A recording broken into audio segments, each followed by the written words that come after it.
다를 수 있는데 분명히 명량 대첩 때도 제가 원하는 대로 안 나온 것처럼 한산 대첩도 분명히 영화가 제가 원하는 그 모습으로 안 나왔을 겁니다. 이것을 모르기 때문에 제가 재해석합니다. 중요합니다. 자, 한산 대첩 3차 출전 해전입니다. 이때 육지에서는요, 용인 전투에서 엄청나게 우리 조선군이 깨집니다. 말도 안 되죠. 그래서 임진강 방어선이 붕괴되고 선조가 의지로 피신합니다. 이런 상황이 왔습니다. 자, 이때 도요토미 히데요시가 됐다. 육지는 됐다. 바다에 가서 저 이순신이라는 희한한 인간이 있는데 그거 잡아라 해서 누구를 보내느냐? 용인 전투의 영웅, 일본의 기습전의 명장이죠. 와키자키 야스하루. 이 인간이 누군가 하면은 바로, 자, 이거 잘 보십시다. 용인 전투 광교산에서요, 일본 놈이 1600명밖에 안 됐어요. 그 당시에 와키자키 야스하루의 부하들이 얼굴에 하얀 무슨 귀신 가면 쓰고 그냥 확 덮친 거예요. 조선군 5만 명한테 5만 명, 심지어 10만 명이라고도 그래요. 놀래가지고 서로 막 엉키고 도망가다가 넘어지고 밟혀 죽고 떨어져 죽고 이 난리 쳐가지고 와해돼 버립니다. 와해. 이것이 용인 전투예요. 이 보십시오. 가장 치욕스러운 패전이거든요. 그때 일본 외장이 와키자키 야스하루입니다. 한산 대첩의 외장이죠. 이 인간이 이제 도요토미 히데요시의 명령을 받고 육지는 그만두고 내려옵니다. 한산도로. 이순신 때려잡으려고. 이 통영 있죠, 통영. 오른쪽 거제도, 저 밑 한산도, 요 거제대교. 자, 이 배경을 보시고요. 견내량이라고 그래요. 한산 거제대교 그 목을 견내량. 울돌목과 똑같이 목이죠. 목, 중량 목인데 이 거제대교 위에 일본 배가 73척 이런 세척이 있었던 거예요. 우리 배는 미륵도, 한산 왼쪽에 미륵도, 여기 당포에 우리 배가 있었어요. 이순신 함대가. 우리는 56척, 일본은 73척, 대세는 35척 내지 36척이라고 그래요. 1592년 7월 8일 날 한산 대첩이 일어나는데요. 그 전부터 잠깐 볼게요. 자, 이렇게 글을 올립니다. 견내량은 이순신이 올린 글입니다. 장계. 견내량은 지형이 좁고 암초가 많아서 판옥선과 같은 큰 배는 배끼리 부딪히게 될 것이기 때문에 싸움하기 어렵습니다. 지금 견내량 위에 있잖아요. 일본 배들이. 거기까지 올라가다 보면은 거기서 못 싸운다는 거예요. 그 위에까지 가면은. 그래서 어떻게 하느냐. 또한 외적이 만일 전세가 불리하게 되면 언덕을 타고 육지로 올라가 버릴 수 있습니다. 그렇겠죠. 그래서 한산도 앞바다로 한가운데로 유인해 몽땅 잡아버릴 계획을 세웠다. 견내량 파외병장입니다. 그때는 한산도라는 이름이 없었어요. 그냥 무인도니까. 없었다기보다도 이름이 알려지지 않았기 때문에 견내량이라고 불렀어요. 공식적으로. 자, 여기 중요한 포인트가 뭐예요? 한산도 앞바다로 유인하겠다는 거예요. 유인. 이해되시죠? 그래서 이 해제는 참 재미가 있습니다. 보시죠. 예, 거제대교, 신거제대교, 또 구거제대교가 있어요. 이 견내량입니다. 이 좁죠, 좁아. 여기서 싸우지는 못한다는 거예요. 또 육지로 올라가 버릴 수 있으니까. 또 좁아서 싸울 수 없다는 거예요. 판옥선이 크기 때문에. 하객지는 여기서 또 이룰 수가 없어요. 너무 좁아서. 하객지는 넓은 데서 가야 되거든요. 자, 견내량이죠. 견내량. 제가 써 있습니다. 자, 이때 중요한 일이 생깁니다. 김천손이라는 사람이요. 목동에 목동. 군마를 돌보던 꼴모섬 목동인데 미륵도 당포에 있었어요. 그러니까 이순신 함대가 있었던 그 미륵도입니다. 그 당포. 거기에서 살았던 사람인데 피난을 갔대요. 어디로 갔는지는 정확하게 모르겠어요. 기록에도 없어요. 피난 가서 봤는데 뭐를 봤느냐? 일본 배를 본 거예요. 아마 견내량 그 위치 같아. 그러니까 정확하게 보죠. 그만큼 멀리 도망간 거예요. 이게 어떻게 된 건지. 그 마을 사람들도 거의 다 있을 건데 이 사람은 그쪽 가 있었던 거예요. 어쨌든. 근데 이것이 아주 큰 행운을 갖다 줍니다. 이 사람이 보니까 일본군이 엄청 와 있거든요. 그런데 정확하게 봅니다. 보고 난 뒤에 이순신에게 와서 알리는데 달려옵니다. 달려와. 그런데 이 기록도 참 조금 더 검증이 필요한데 어쨌든 5시간 거리를 달려오는 걸로 돼 있어요. 그리고 70여 척 있다고 보고합니다. 70여 척. 실제로는 73척이었죠. 3척만 차이 나는 거죠. 여척이니까 아마 비슷하잖아요. 어떻게 그것이 가능했어요? 하나하나 세렸을 거예요. 가까이 갔어. 산 위에서. 그죠? 그러니까 분명히 미륵도는 아니고 아마 견내량 그 위에 있는 산 같아요. 그러니까 정확하게 세려서 이런 여측이라고 얘기하죠. 이해되시죠? 자, 이 기록은 중요하기 때문에 다시 볼게요. 자, 여기 기록들입니다. 견내량 파 외병장에 유일하게 나옵니다.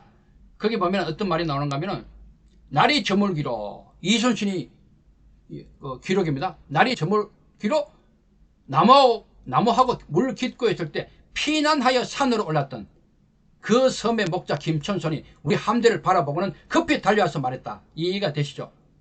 그리고 적의 대중 소선을 합하여 70여 척이 오늘 낮 2시쯤 영등포 앞바다에서 거제와 고성의 경계인 견내량에 이르러 70여 척 오늘 낮 2시쯤에 본 거예요.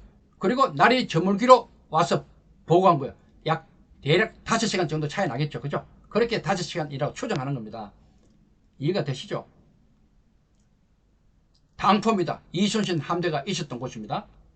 자, 여기서 중요한 거, 기전지일 즉 가천이 이 회전이라. 허실 6편에 싸우는 장소를 알고 싸우는 일자를 알면 천리길에 가서 싸워도 된다, 이 말을 하고 있어요. 손자병법에. 이 말이 뭐예요? 전쟁하는 지역 날짜를 내가 딱 잡고 있으면 그건 주도권을 잡는 거잖아요. 이길 수 있잖아요. 바로 이겁니다. 그래서 이순신은 지피지기 백전불태를 잘한 겁니다. 적을 이미 알았고 나도 알잖아요. 그래서 이것은 싸워도 절대로 위태하지 않다, 이렇게 보고 있는 겁니다. 김천손, 이 사람이 누구예요? 손자병법 마지막 편 13편 용감편에 간첩 운영하는 편에 5 종류의 간첩이 나오잖아요. 내간부터 해가지고 반간 쪽 나오는데 향간입니다. 향간. 그 마을 사람을 이용하는 거. 가장 마을의 지리를 아니까요. 굉장히 중요한 사람이죠. 김천손 향간으로 보면 됩니다. 어쨌든 여기 보십시오. 이게 이제 한산 대첩이 일어나는 장소거든요.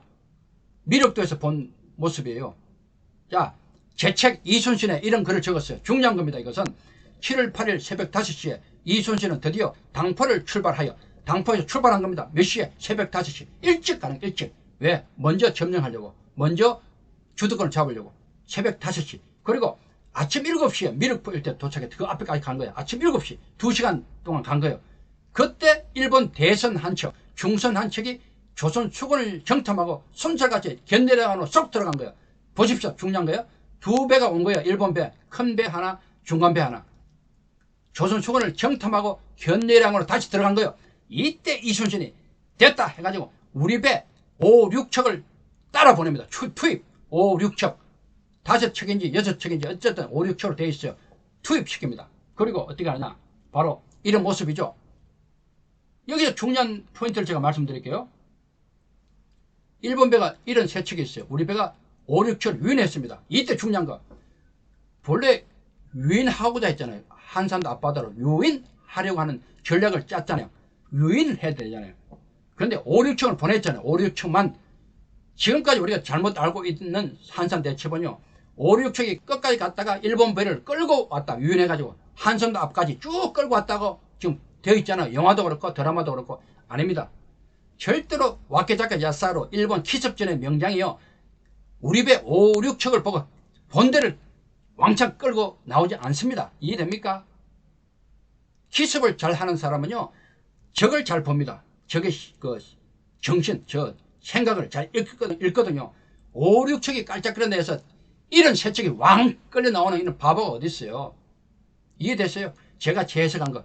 끌어오기 위해서는, 유인하기 위해서는 우리 본대의 모습도 보여줘야 된다는 거. 이것이 포인트입니다. 이러면 공감이 될지 모르겠어요. 그래서 5, 6척으로 들어가서 실제로 일본 기록에 나옵니다. 우리 기록에는 없고, 와키자카 전에는요, 자기들 배와 일본 배와 5, 6척이 싸웁니다. 안에서 전투가 30분간 벌어져. 30분간. 우리 판옥선이 강하니까 가능하겠죠. 포를 쏘고요, 난리 쳤겠죠. 그러면서 도망가는 게 일부러 유인하기 위해서. 그때 와케자카가 따라가다가 5, 6척만 있으면 끝까지 안 가잖아요. 그만두잖아요. 자기들 계획이 있으니까. 그런데 앞에 우리 배가 와 있는 거예요. 함대. 이것이 제가 재해석하는 거예요. 이순신이 쭉 따라간 거예요. 5, 6척 먼저 보내고 그 일정 거리를 두고 본대가 따라간 겁니다. 그걸 보고 와케자카가 저기 있다 해가지고 쭉 따라 나왔다는 거. 이제 현실적으로 납득이 가죠. 이것이 굉장히 중요한 관점이에요. 자, 한산대첩 현장 가면요, 한산도에 가면은 한산대첩 그림이 있어요. 그림 제가 찍어봤어요. 잘못됐습니다. 다 바꿔야 돼요. 자, 쭉 이렇게 쭉 가서 여기 한산도고요, 화도 방어도에서 우리 하객진, 여기서 우리 배가 쭉 일렬로 쭉 올라가, 여기서 하객진 펼치다 밑에서 올라가가지고, 이거 아닙니다. 자, 우리 배를 끌어와, 우리 배가 함정이 해관도까지 올라가서 여기 5, 6척이고요 일본 배를 전부 다 쭉 끌어오는 이 모습, 이것이 제가 적어도 생각할 때는 정확합니다.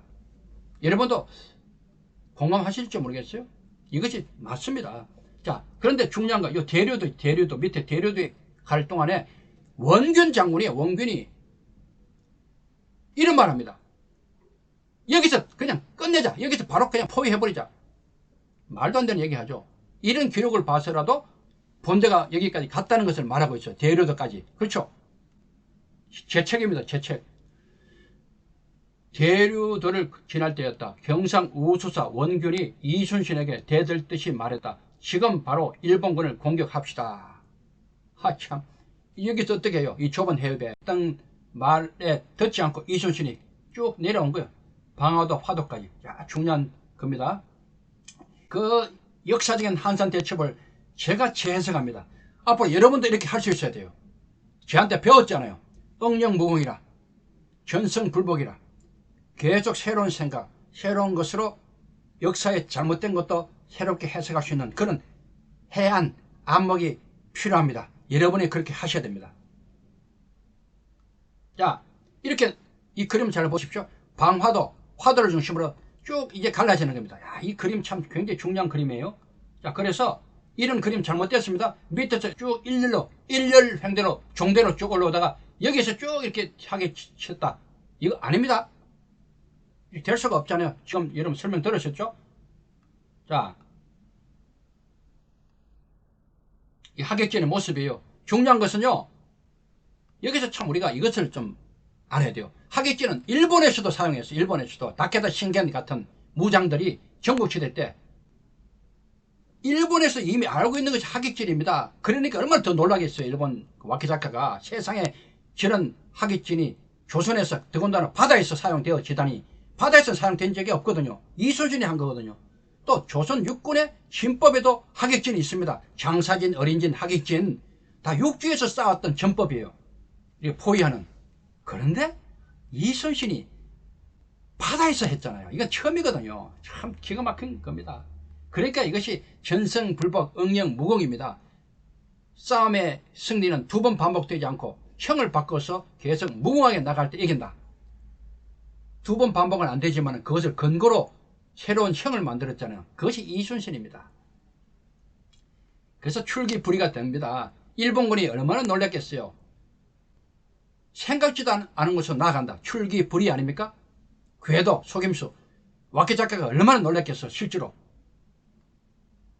자, 이 바다, 한산대첩이 일어났던 그 바다, 제가 촬영한 겁니다. 이순신 코리아 촬영 때 보십시다. 바로 이곳이 한산대첩이 일어났던 한산 앞바다입니다. 왼쪽이 화도, 오른쪽이 방화도가 되겠습니다. 이 중간, 이 넓은 해역에서 역사의 한산대첩이 일어났습니다. 자, 여기서 정말 중요한 개념이 나옵니다. 개념 잘 보셔야 돼요. 이것이 제가 재해석한 한산대첩입니다. 기존의 모든 영화니 뭐 소설하고 완전히 다릅니다. 방화도, 화도 사이로 이렇게 외선을 유인합니다. 유인, 앞에 우리 조선수군이 가고 있고요. 그리고 보십시다. 이렇게 모양이 점점 하객진으로 만들어지죠. 이렇게 이제 됐습니다. 하객진. 와, 이것이 하객진입니다. 기존에 이런 거하고 다르죠. 기존에 한산도 현장에 있는 그림 잘못됐죠. 밑에서 올라와서 일렬 종대로 올라와서 위에서 쭉 이렇게 벌어지는 이 장면이 아닙니다. 확실히 다르죠. 굉장히 중요한 개념을 제가 말씀드리고 있습니다. 역사의 어떻게 보면 재해석입니다. 이것이 허실 6편의 아전이 적분입니다. 나는 오로지 집중하고 적은 분산시킨다. 나는 하나로 만들면 적은 열로 갈라진다. 그러면 나의 열로서 적의 하나를 치는 것이다. 이런 개념이거든요. 그러면 이승이죠. 쉽게 이기는 거죠. 자, 이 장면 한포 사격으로 끝나는 겁니다. 원거리 한포 사격. 절대로 백병전은 하지 않습니다. 이순신이요. 왜? 백병전 할 이유가 없어요. 배에서 서로 올라타서 싸우면요, 서로 다치고 죽습니다. 피해가 많잖아요. 포가 있는데 왜 백병전 합니까? 여러분, 이순신은 끝까지 7년 전쟁 동안에 백병전을 배에서 하지 않습니다. 분명히 아셔야 돼요. 명량해전 때도 안 했습니다. 자, 많이 보셨잖아요. 이 하객전의 장면이 칸나의 선멸전의 장면과 똑같습니다. 야, 그렇죠. BC 216년 5년 그 당시 칸나의 선멸전에 한니발이 했던 그 완전 포위 작전의 모습이 똑같잖아요. 이것을 보고 어떻게 우리는 배울 점이 있는가 하면 아무리 오래된 것이라도요, 응용하기에 나름입니다. 원리는 같거든요. 병법의 원리, 전쟁의 원리는 같다고 우리는 생각해야 돼요. 얼마만큼 내가 그것을 잘 응용하느냐가 결정적입니다. 그래서 우리는 지금 공부를 하는 거예요. 이 장면 참 신기하잖아요. 제가 갔다 왔잖아요. 칸나의 선멸전 현장에. 자, 여기서요, 백병전 없었다. 다시 한번 강조합니다. 자보전성입니다. 온전히 나를 보호하는 것이 우선입니다. 그리고 이 장소, 자, 그래서 완전한 선멸전을 이룹니다. 73척 중에 59척을 격침시킵니다. 여기서 중요한 것, 와케다카 야스하루가 뒤에서 독전하다가, 뒤입니다. 앞에 안 가고 뒤에서 이순신은 항상 앞에 나가는데 이 차이가 있죠. 화살을 맞아요. 어떻게 맞았는지도 모르겠어요. 뒤에 있는데도 맞았어요. 그리고 패잔선 14척을 끌고 김해로 도망갑니다. 그리고 또 복수하려고 너무 약 오르잖아요. 자기 딴은 일본의 최고의 명장 아닙니까? 약 오르잖아요. 다시 복수하려고 들어옵니다. 언제? 명량해전 때. 조진웅이죠. 그래도 또 지잖아요. 이순신을 이길 외장이 없습니다. 어떻게 이깁니까? 자, 여기서 중요한 것, 이순신은요 대단한 분이에요. 지피지기 승례 불태 지형 제10편에 적을 알고 나를 알면 승리는 가히 위태하지 않다. 여기에 더해서 지형편에는요 지천지지 승례 가천이라고 되어 있습니다. 하늘을 알고 땅을 알면, 천지를 알면 지형지물을 잘 이용하면 승리는 가히 온전해진다. 이순신이 대표적인 그런 분이죠. 적을 알고 적의 강약점, 나의 강약점을 알고, 그리고 하늘과 땅을 완벽하게 알고 있잖아요. 또 잘 이용했잖아요. 그래서 승리는 가히 온전해진 겁니다. 여기서 또 중요한 거 보시죠. 화살표 밑에 하객진이 있는 포위된 상태에서 일본 애들이 막 깨지는 가운데 몇 척이 도망가요. 한산도로 도망가잖아요. 이것이 중요한 포인트입니다. 뭐냐면은 군정편에요 이런 말이 있어요. 위사필궐, 포위된 적은 반드시 도망갈 길을 열어주라. 빈틈 반드시. 궁구물박이라, 막 쪼달리고 힘들어 하는 그런 적에 대해서 너무 더 몰아붙이지 마라. 궁핍하게 또 몰아붙이지 마라. 이런 얘기거든요. 왜 그럴까요? 고양이한테 쫓기는 쥐가 고양이를 물 수 있어요. 이해돼요? 그래서 이순신은 이것을 참 잘했어요. 항상 전투 때마다 일본 배도 한 척씩 남겨둡니다. 왜? 그 배 타고 도망가라고. 정과를 올리기 위해서 끝까지 묶어놓고 있으면요 우리도 피해가 많잖아요. 원균이 그렇게 많이 했거든요. 이순신은 철저하게 공명을 버렸습니다. 부하들 희생을 버렸습니다. 안 하도록 했어요. 자보잖아요, 자보. 그래서 여기도 하객진을 완벽하게 하면서도 틈을 준 거예요. 도망가게. 그래서 도망간 겁니다. 자보전성. 자, 이 섬으로 한산도. 와케자카가 기록한 그 책에 의하면요 바로 200명에서 또 뭐 많게는 400명까지 이 섬에서 그냥 살다가 13일간 해초를 뜯어먹으면서 겨우겨우 살다가 무인도에서 막 떠돌잖아요. 그러다가 뗏목으로 탈출합니다. 이런 장면이 나옵니다. 한산 대첩기죠. 드디어 이제 장계를 떠올립니다. 여러 장수와 병사 그리고 관리들이 승련 기세를 얻고 용약 분발하여 서로 다투어 돌진에 들어가 화살과 탄환을 교대로 퍼부으니 백병전 한다는 것이 아니죠. 화살과 탄환이죠. 칼싸움이 아니고 그 형세가 바람과 우레 같았습니다. 그래서 외적의 배를 불사르고 적을 사살하기를 일시에 모두 해치우게 되었습니다. 대단합니다. 이 장면 아닙니까? 그래서 미국의 선교사 겸 사학자 헐버트가 이렇게 말했습니다. 한산해전이야말로 도요토미의 조선 침략에 사형 선고를 내린 것이며 도요토미가 기획했던 명나라 정벌의 웅도를 좌절시킨 것 역시 이 일전이었던 것이다. 도요토미 히데요시가요 본래 조선을 먹고 명나라까지 먹고 대제국을 형성해서 황제가 되는 꿈을 꿨거든요. 이것을 이순신이 한산 대첩에서 그냥 끝장낸 겁니다. 그래서 흔히들 세계 4대 해전 한산 대첩이라고 말을 하는데 이 근거가 없다는 거 아셔야 돼요. 근거가 없어요. 그냥 우리 중에 누군가가 이렇게 기분이 좋아서 한 얘기입니다. 도요토미 히데요시가 얼마나 혼이 났던지 그 군신들 모아놓고 이런 말 했습니다. 앞으로 조선 수군을 만나면 도망가라.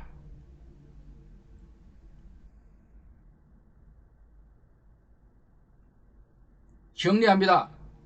전승의 4가지 핵심: 재승, 선승, 이승, 불패. 확실히 기억하십시오. 승과 위다. 승리는 내가 가히 만들 수 있다. 자보전승이다. 이 판 늘 머릿속에 팍 박아놔야 돼요.